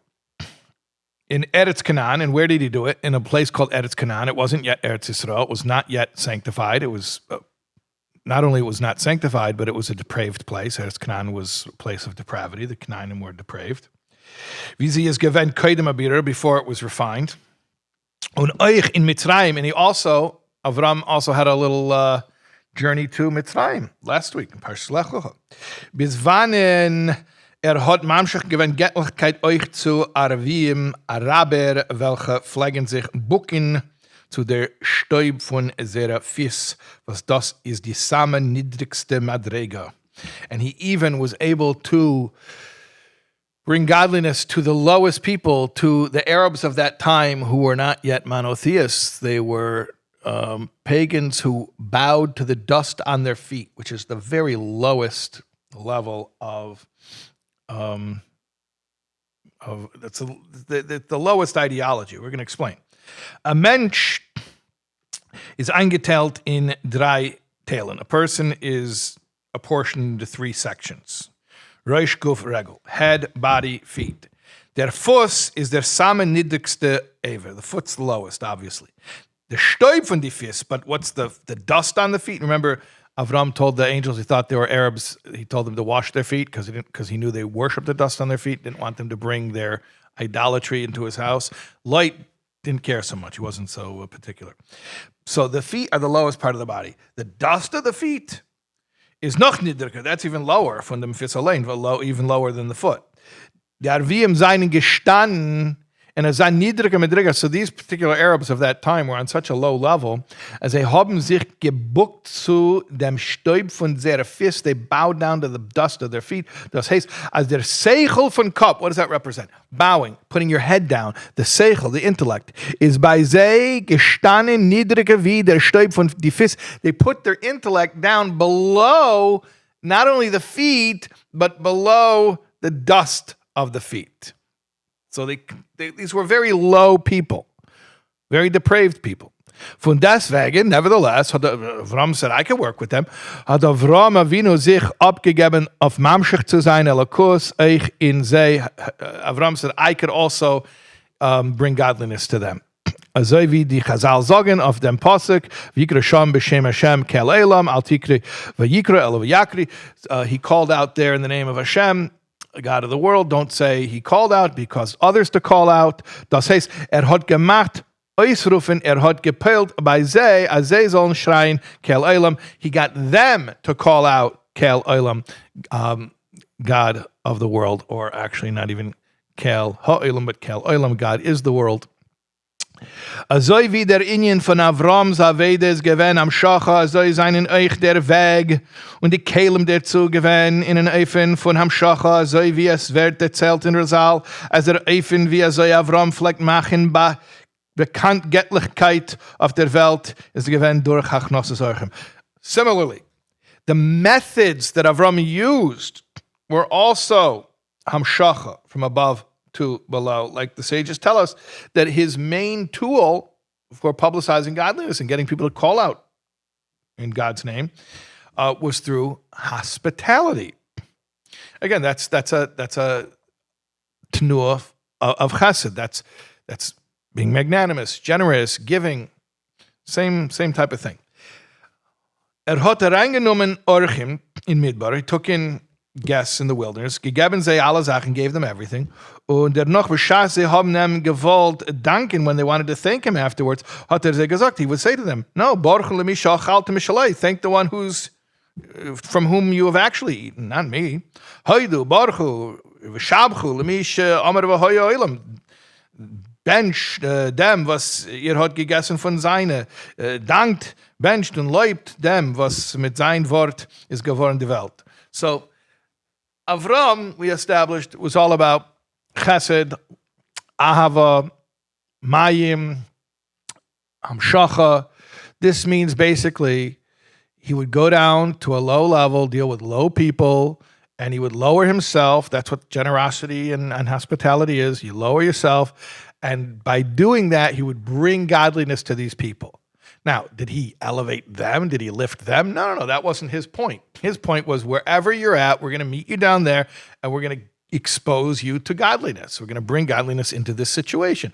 And look, let's say it very, very explicitly. These were not people who wanted to have a philosophical conversation. They wanted to eat. So he spoke their language. He gave them food. And then after they ate, then they would be sort of appreciative because, they understand somebody had to provide them that food. And then he would philosophize with them. No, thank Hashem. In other words, he would meet people on their level. The food was about, going down to that. You can watch my video on YouTube about winning the trust of the Soulwords House stray cats, about how I got these skittish feral cats who wouldn't come around me. I got to the point where they're comfortable around here. How did I do it? Food. It's all food. It's very primal, just soothes the nervous system. And that was Avram's language. I mean, his real agenda was he wanted to talk to you about God, but he knows you don't come up to a guy, a low-level guy whose seichel is lower than the dust of the feet, and start talking about philosophy. You first relate to him in his love language, which is you give him a nice piece of steak or whatever. So that's the whole concept of Hamshacha Milamayla Lamata. Is Avram said, we're going to bring godliness even to low people in low situations. All right. Through love, through generosity, through hospitality. Fine. Yud Aleph. So that was Avram. What's Yitzchak? Yud Aleph. Yitzchak's Inyan is given wie früher gesagt. Yitzchak's concept was like we said already. Ha'Allah, milamata lamayla, whatever that means, elevation from below to above. We don't know what that looks like practically or for us, but we're gonna talk about it. Hat nicht gehabt in ganzen kein Scheich zu Mitzrayim und zu Chutzel Oretz Bechlal. Weil is given in Eile Tamima. First of all, Yitzchak had no connection whatsoever to outside of the land, and not to Mitzrayim, which Mitzrayim is Ervas Ha'aretz. It's a disgusting place. Avraham was able to go to those low places. Yitzchak was an Eile Tamima. He was sanctified as a burnt offering, which is entirely consumed by Hashem. And so he had a certain level of holiness to him where he just couldn't deal with the kind of low situations that Avraham would go into as an embodiment of chesed. Okay. So it sounds like we're saying that Yitzchak was kind of like separate from the world, couldn't deal with the world, but we're going to find out in actual practice, it's a lot more complicated than that, a lot more nuanced than that. But let's learn. Und euch seindig in Eretz Yisrael hat gehad zu tun mit Chfiras Beiros. Now, when he was in Eretz Yisrael, what did he deal with? Digging wells, graben brunnens. Was das merames auf dem Eifen von Gilu Elokus b'derech halah. Digging wells is symbolic of revealing godliness from below to above. Remember, Avraham reveals godliness from above to below. Digging wells literally is bringing up the water from the water table up to the ground. So that's bringing it up from below to above. That's how Yitzchak approached godliness. He said, look, the world itself is godliness, even if it's concealed, and you have to scratch the surface or sometimes dig deep and bring out that godly core. And as opposed to Avram's method of importing godliness from, if you want to talk about wells as water, you could talk about Avram as irrigation, bringing water from somewhere else. They do that in Palm Springs, right? They bring the water from somewhere. They don't got it from there. Where does it come from? Somewhere. Colorado River or something. That's Avram's method. Yitzchak says, no, right here in the desert, let's dig. Keep digging and keep digging. Eventually we'll hit the water table, and there's water right here. There's water right here. Local, not import. Weil Madreges Yitzchak is gewähnt, abgetragen von Welt, hallo, wie stalkes melamate lamaila. Because Yitzchak, we were saying before that he was so holy, he wasn't connected to the world, he had to stay away from anything that was like mundane, but doesn't mean that he sequestered himself from the world. To the contrary, he sort of forced the world around him to have that same thrust upward that he had. Azoivi allein is given in the Bechina von Halah, since he himself was striving upward in that flame-like manner, hat dieselbe Sach euch aufgetan in Welt. He caused the world to also be like that. Gemacht von ihrer Kli, was zieht sich zu Elokus. He brought out in the world that it should also be drawn after Hashem. In other words, Avraham is leaving the world as it is, but bringing in godliness, which obviously is an improvement. You bring godliness into the place, that makes it better. But it's still foreign to the place. It's imported from outside, from heaven. Yitzchak says, no, we're going to tap into the latent, hidden godliness that's already here by bringing it up from below. So it's the exact opposite approach. And we're going to elaborate what that means. If this sounds a little bit abstract to you, we're going to explain. Okay, Yud Beis. Wie die Teire erzählt uns, ist Yitzchak's Aveda gewähnt für das Haberes graben die Brunnens. So Yitzchak's job was digging wells. Das meint, an Plecken und Rufziehen die Mayim Chaim, welche gefinden sich unten in der Erde, which means bringing up the water that's hidden in the earth.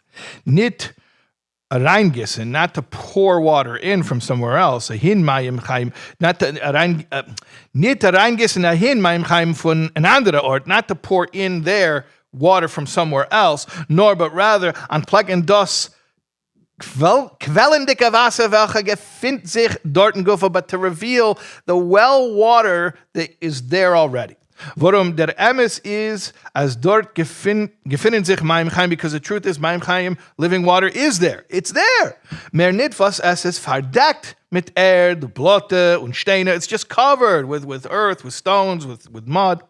Und beschas men nimmt ab dem Tzedek, but if you remove the covering, then unplecked the Mayim Chaim, then you reveal the living water that was there. Was das weiß, meaning there's godliness in every situation, but it's really hidden deep. Okay, so remove whatever the covering is and reveal it. Was das weist euch an auf sein ruchnistische Aveda. This whole well-digging thing was also emblematic of his whole spiritual service. Rabnemen, die alle Sachen welche verdecken und verstellen. His job was to remove all of the coverings, anything that was covering, concealing, und machen die Welt farakli zu Göttlichkeit, and to transform the world itself into a vessel for godliness. Halom elamata lamai, like we call it, elevation from below to above. Vidamayim chaim aleim, just like that water. Welche seinen nevea metatula ila, which flows from below to above. Fällen von unten herauf. Okay, Yud Gimel. Nicht nur was Yitzchak hat sich nicht gerechnet mit die Gegenstanden, welche decken zu die Maim Chaim, nor noch mehr. Not only did Yitzchak not give credence to the opposition which was covering the water, but more than that. Hat sich euch nicht gerechnet mit kein Menagdim, welche Stern zu graben die Brunnens. Another level. He didn't give cheshivas, he didn't give credence to those who opposed his digging the well. There's two levels. One is you're not intimidated by the earth that's covering the living waters. You uncover the earth until you hit the living waters. Okay, that's one level. But now another level is now people are harassing you while you're doing it. So there's one thing, I'm not intimidated by the circumstances. You know, there's earth, there's dirt. Okay, I'll remove it. We'll excavate, we'll get the water. But then there's the human factor. You know, that can be a lot more intimidating. People are coming up to you and thwarting the digging project, which indeed is precisely what happened to Yitzchak, is they were messing with his wells, the Plishtim. We're going to talk about this. So, but Yitzchak's whole thing was not only he's not intimidated by the dirt that's covering the waters. He's not intimidated by the people coming, trying to stop you from uncovering the dirt that's on top of the waters. Okay. Wie der Torah erzählt uns. And this is what the Torah tells us. Is that where we're at? Yeah. As b'shas has seinen gekommen Avimelech's Pastecher. When Avimelech was Melech Plishtim, he was the king. When his shepherds came and haben vertrieben Yitzchak's Pastecher, and they chased off Yitzchak's shepherds und verstoppt die Brunnens, and they clogged up the wells, is Yitzchak nicht nispol geworden und geheißen weitergraben. He didn't get intimidated. He just told his workers, keep on digging. Every time we dig, they plug it up. I'll dig another one. Was not intimidated. Noch mehr, but furthermore. Symbolically, what we're talking about is somebody who comes into a certain situation and says, I'm not only not going to import godliness to here. No, that's not what I'm going to do. I'm going to uncover the native godliness in this place. And they tell you, you're crazy. There's no godliness in this place. There's no Yiddishkeit in Palm Springs. There's nothing here. You can't do this. And they say, yes, there is godliness everywhere. There's no place devoid of godliness. We're going to tap into it. We have to dig. We're going to get it. And then, so you start digging. Okay, that took a lot of courage. And now people are harassing you. They're undoing your work. It's a whole other level. Now everything you do, they come in and you try to thwart it. You have a permit for that? Whatever, you know. Okay. And Yitzchak's whole thing is, it's okay. It's okay. We're not going to get nervous about this. That's the Yitzchak's Aveda. Noch mehr. Afil wenn men hat zugenommen die Brunnims, welche auf die Yitzchak. So this is another level. They stopped up the wells, but also they stole the wells.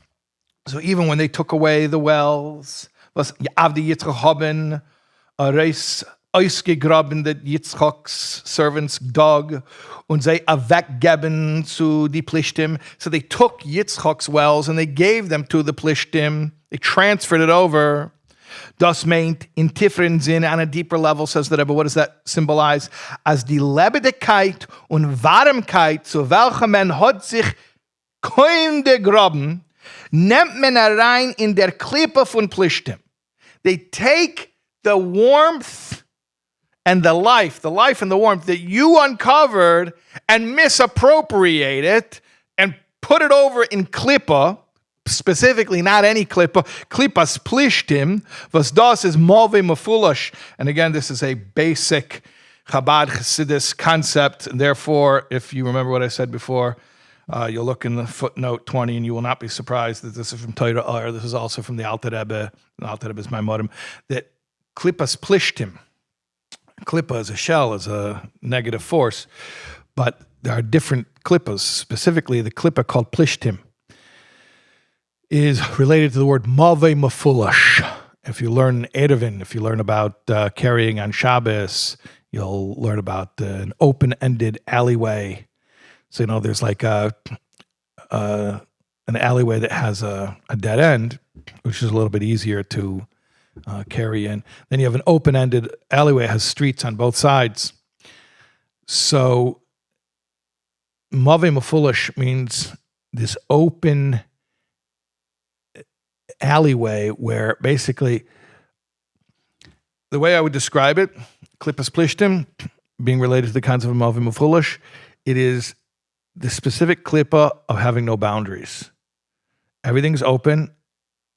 There's no categories, there's no roles defined, just an erosion of standards, roles, just complete, everything's open to the point of eroding all structure.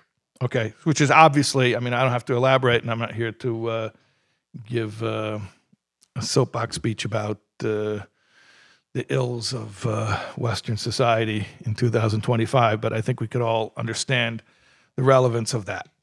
So what happens is Yitzchak comes in, and he, against all odds, he says, I'm going to expose some lebedekeit und warmkeit, some life and some warmth here, and he does it.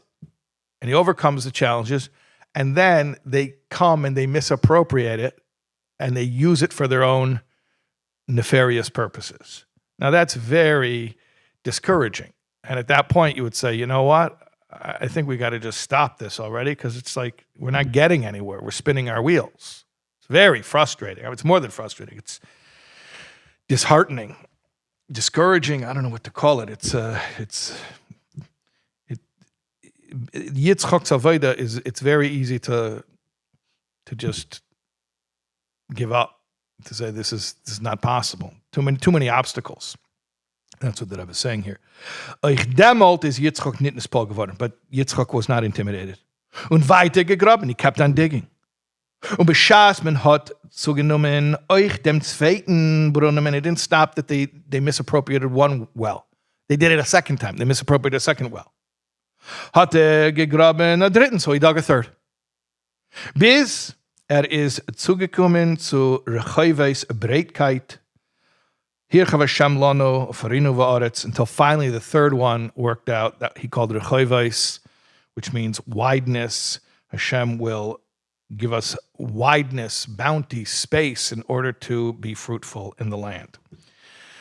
So Yitzchak really represents not giving up, even when the attempt to expose the latent godliness in a place is met with all types of obstacles, and Yitzchak doesn't stop. He will not be dissuaded. Okay, Yudalit. Al pi seichel is nit gewen kein ort nit nispal zu werden von Avimelech. Logically, we spoke about last week in Lech Lecha that Bris Milah represents the connection with Hashem Bris Milah at 8 days old represents the connection with Hashem that's above intellect, because at 8 days old, you don't have an opinion. You don't understand anything. We spoke about the necessity of going above logic. Logic will only get you so far. Okay, so similarly here we say, logically, there's no reason not to be intimidated by Avimelech. He's a very scary guy. Und der Zeit, was Avimelech sitzt auf sein Kisei Melucha und starrt zu graben, die Beirois flip the page von Kedusha. Avimelech is sitting on his throne, and he's thwarting the digging of holy wells. It's very intimidating and discouraging. Und die Brunnems, was man hat aufgegraben mit der größten Anstrengung, nimmt Avimelech zu sich. And here, these wells that we dug with such hard work, and Avimelech misappropriates them. Yitzchak hat sich aber nicht gerechnet mit keine Cheshbenes von sich, but Yitzchak did not give any credence to any logical calculations. Hat gewusst, as sein Inyan is zu anplecken Mayim Chaim. He knew that his job is one thing, to reveal living water. Und die Arbeit hat getan mit Mesiras Nefesh, and he did it with Mesiras Nefesh. Mesiras Nefesh, like we said last week, doesn't just mean getting yourself killed. The hardest Mesiras Nefesh is when you stay alive. Mesiras Nefesh means you give away what makes sense to you, and you serve Hashem in a way that exceeds your limitations. Okay. So logically, Yitzchak should have said, you know what, this isn't working, we got to stop. But he wasn't getting into logic. He said, my job is to dig wells, we're going to keep digging wells. Die Aveda zu machen von Welt Akli zur Göttlichkeit, der langt in Bligvul Hoamiti. Wow, I love this. It's poetic. The task of making the world into a vessel for godliness reaches the true infinite. Emisser Unbegrenztkeit. True infinite. Ein Sof Baruch Hu. He who is without end. Why? Warum durch dem führt sich durch der Tachlis HaKavana? Because by doing this, you accomplish the ultimate purpose for everything. Azoi wie steht der Tam of Anrufen mit Nomen Yitzchak. Like it says, why was he called Yitzchak? Why did Sarah call him Yitzchak? Because Tzchaik Asali Elokim, God, Elokim, did me a joy, a pleasure. As der Bierer versichert von den Inyanim, welche verstellen und welche nehmen sich von dem Shem Elokim begematria Tava. Because when you deal with Elokim, which is the same gematria as Hatava, the nature meaning that which conceals the miraculous inner mechanism of really God creating the world, something from nothing every single second, like we've spoken about in previous SICHAs. But Tava covers all that up. Tava is the facade. So when you work with the concealment and you break through it, and then bring out the godliness that's hidden in the Tava, Begematria Elokim, or Elokim Begematria HaTava. Das dafke ruft reis dem Tzchoik v'tainik shlomayla. That is specifically what causes the Tzchoik for Hashem. Hashem's greatest joy, or the gratification of his taiva, like the Medrash Tanchuma says, nisava, he had a taiva, a lust, a desire for dira b'tachtenim, to make the world, the physical world, the lowest of the worlds, into a home for himself. So that causes great joy, great nachas, gratification for Hashem. But that's what it means. Yitzchak is the concept of tzchoik asali Elokim, that from Elokim, from the things that derive from the name Elokim, meaning from concealment, we reveal, and that causes tzchoik, joy and laughter in heaven for Hashem. Okay. Tesvav. Leut dem wird men verstehen, for was Yitzchak hat gedarf geboren werden mit Tippe Kedesha Dafke. Now we're going back to our original question, which is why did Yitzchak have to be conceived from a father who already had Bris Milah? Avraham didn't have that. Avraham later was circumcised, but he wasn't born from a father who was circumcised. Yishmael was born from a father who was circumcised, but he wasn't conceived from a father who was circumcised. I mean, he was born from a father who later became circumcised. Yitzchak was the first child who his father was already circumcised when he was conceived. Okay, so why did he have to have that condition? Weil Avrams Madrega mitzad sich allein is given Atzilos. Das heißt Elokus ba'Agbala. Avram's level was the world of Atzilos, which means limited Elokus. Und durch Mekayim sein die Mitzvah von Milah is zugekommen zu Tmimos Ganzkeit Hayei Tomim, like we said before. Through Milah he came to completion, wholeness. Was das is der Inyan von Elokus Shelamayla Atzilos. That's Elokus above Atzilos, meaning unlimited.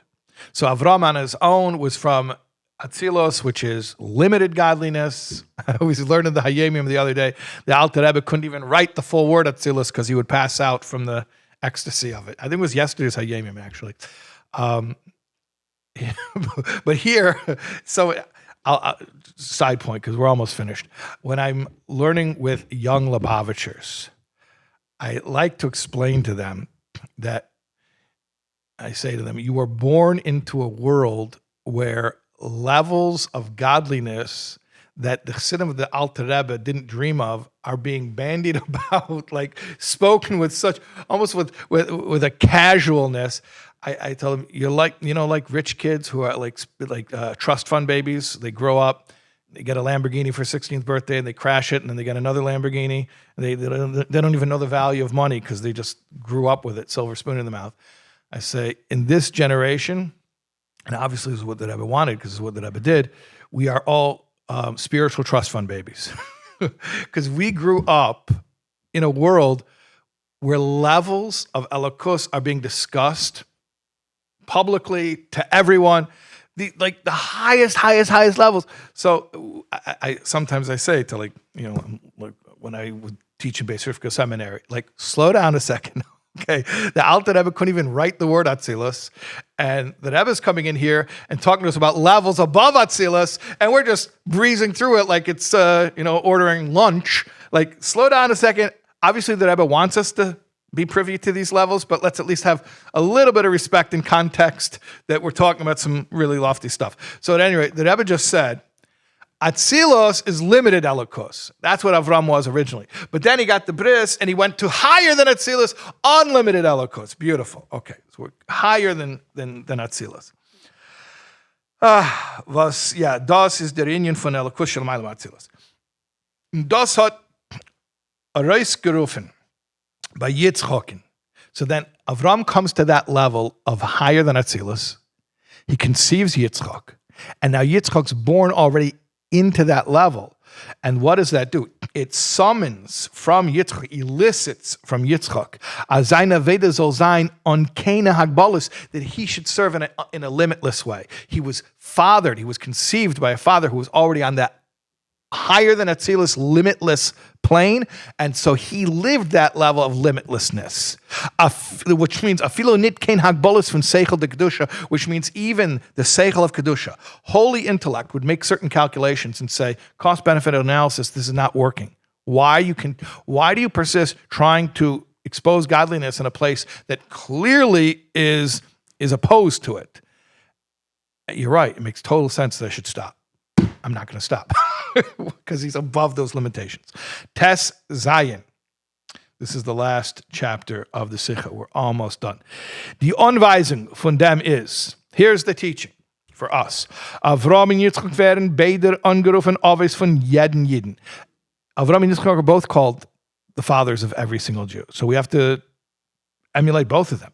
Bei jeder Jiden darfen sein Zweierlei Avedes, die Avede von Avraham und die Avede von Yitzchak.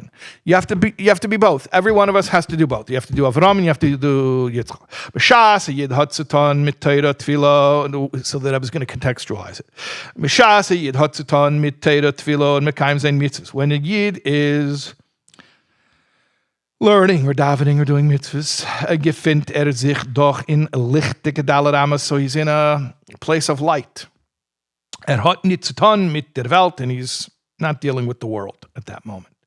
Nicht nur, wenn vernimmt sich mit die zwei Kaven von Teira und Aveda, nur viele, wenn vernimmt sich mit dem Kav von Misappropriate. And not just when he's dealing with Teira and Tefillah, which obviously we spoke about in Parshas Noach, Bayala Teva, go into the words of Teira and Tefillah. So there he's obviously sequestered from the world. Like we said, the ark is that safe harbor where he's away from the world temporarily. But even when he's doing Gemas Chasadim, which seemingly puts you in the world because you have to have somebody to be Goimel the Chesed to, right? Nevertheless, when he's in the mode of Gemas Chasadim and Kaim Zayin Mitzvahs, was darf ton mit Gashmis dicke Sachen, you have to deal with physical stuff, like you have to deal with people, you have to deal with usually money or different resources you're allocating, so you are more dealing with the world. Is aber von deswegen euch demolt vernommen mit mekayim zayin dem Ratzon Elin, but he's not in the world. Yeah, he may be dealing with money and going to the bank, but he's not at the bank. He's in a total mode of Ratzon Elyon, dem Eibishten's Willen. So that's what it means, just being like totally absorbed in godliness, not just when you're learning and davening, but even when you're doing acts of kindness. Mer nit was is mamshich dem Eibishten's Ratzon euch in Gashmis. And what he's doing is he's bringing the godliness into the physical. But he himself is not dealing with the physicality. I mean, he's there, yeah, but as just because that's where he's got to be to do what he's doing, but that's not where he's mentally or emotionally connected. And for sure, he's not dealing with opposition, with people trying to stop him. Und viele nicht mit etwas, was verdeckt und verstellt Göttlichkeit. And for sure, nothing that's like covering godliness. He's not dealing with that. He's in his mode. He's in his place of Torah, Tefillah, and Gemil Chasadim, and that's it. And just he's spreading out godliness. Okay. As a filu asmen halt by azad darga. Now, let's say you're at that level that we just described. Darf man wissen, as noch nit das is der Tachlis von Avodas Hashem. But you're still not at the Tachlis. That's still not the ultimate purpose. It's beautiful, what we just described. Somebody who is totally absorbed in Torah, Tefillah, Gemil Chasadim. Even when he's in the world isn't touching him. It's amazing, but that's not the ultimate. Das ist bloß die Aveda von Avraham. You did a very nice Avraham, aber man darf sich vernehmen euch mit der Aveda von Yitzchak. But now you got to do the Yitzchak paradigm. Everything good? Okay. Man darf haben zu tun euch mit die, was in draußen setzt sich in sei nicht an, mehr wie Steiner und Blotte, was verdecken auf die Maim Chaim. You have to deal specifically with those guys who, when you look at them, all you see is the mud and the stones. You don't see the Maim Chaim. Und afilu euch mit die, was setzt sich aus, als sie sein in Menagnem zu Göttlichkeit. And you even have to deal with the guys who are opposing godliness. So there's two things. You have to deal with people who are like the earth. Meaning you look at them, you do not see any spiritual sensitivity in them. You see grubkeit. You see crass, materialistic, selfish, self-absorbed, spiritually immature. That's what you see. And yet you insist, deep down in this guy, there is spirituality. And I'm going to bring it out. And I don't care what obstacles I have to overcome. It's in there. I'm going to bring it out. See, the Avraham paradigm was, I'm so into my Torah, Tefillah, and even Gemil Chasadim, I can deal with these guys and it won't touch me. I'm impervious to it. The Yitzchak paradigm is, I'm not going to be impervious. That goes without saying, of course. But it's another level. I'm going to engage with these guys until I get them in touch with their own godliness. And that, not only the guy who's like the ground that's covering the earth, that's covering the water, but even you're going to have characters who are like the Plishtim, who are deliberately thwarting your efforts. And by the way, the Rebbe doesn't say it explicitly, so you can imagine, it perhaps could even be the same guy. It could be one and the same person. Someone, you're helping them, and they're trying to undo all of your work as you're doing it. And at the same time, you don't get dissuaded. Okay. Das heißt, mit azoine welche seinen äußerlich versunken in Isurim bemezid un lahaches. What does it mean, people who are misappropriating the living water? It means people who are deliberately sinning on purpose just to anger God. Like, these people, seemingly, there's nothing you can say to them. You can't deal with these people. Yeah, come back to me for a second, Yisrael. I just want a little bit of a note here. I'm going to be on a soapbox for about 30 seconds and I'll get off. I hear a lot of people, friends of mine, colleagues, who say something which to me is, I'm going to just say is deeply disturbing, which is, okay, sure, when the Rebbe said, yeah, there were people who were difficult to deal with, but not like today. but not like today. Today, we have people who are just so out to lunch, you can't even deal with them. My dear friends, not like today. All this stuff is based on paradigms from thousands of years ago. This has been around for all of history. There were always people who made it very difficult for us to not only bring godliness into the world, but reach them and bring out their own latent godliness. That was always a challenge. But don't tell me, well, now we have people who are so far gone and they're so brainwashed by TikTok, you can't even reach them. Learn Likkutei Sichos, do what it says, you'll reach them. And if they keep thwarting your efforts, don't be logical. Don't say, oh, I guess it doesn't work. There's no guessing. Don't think. Just keep doing what you were told to do. Okay, let's go. We're about to finish. So, euch mit sei darf man sich vernehmen zu graben in sei. Even these characters, you got to dig. You got to dig in them. Herabnehmen von sei, die Sachen, welche verstellen, they remove all the obstacles that are covering, bis man wett sich der Graben zu die Mayim Chayim, until we dig out the living water, welche gefinden sich in sei, in a venik, which is found inside of them. Deep down, there is a neshama, there's a pintel yid. Yes, you will get there if you never give up. Und das antplecken und herausbringen begilui, and you reveal it and bring it out in a revealed way. Kemen doch teinen. Okay. Kemen doch teinen. I always love this. You know, I was much older when I understood the Kemen doch teinen. I used to think when the Rebbe would say Kemen doch teinen that it was a rhetorical device. I thought the Rebbe wanted to say something, so he made up a pretend argument that no one would really say this, but if someone were to say this, then you would say that as a response, and then the Rebbe got to make his point. Then I lived a little bit more, and I realized that Rebbe is describing actual arguments not only people could make, that people were making, that Rebbe is answering exactly the arguments that the people are making. Okay, let's see if we can understand this. So a person could argue. They could hear all of this and they could argue. Hat schön geprüft graben einmal und noch einmal. Listen, I dug once and I dug again.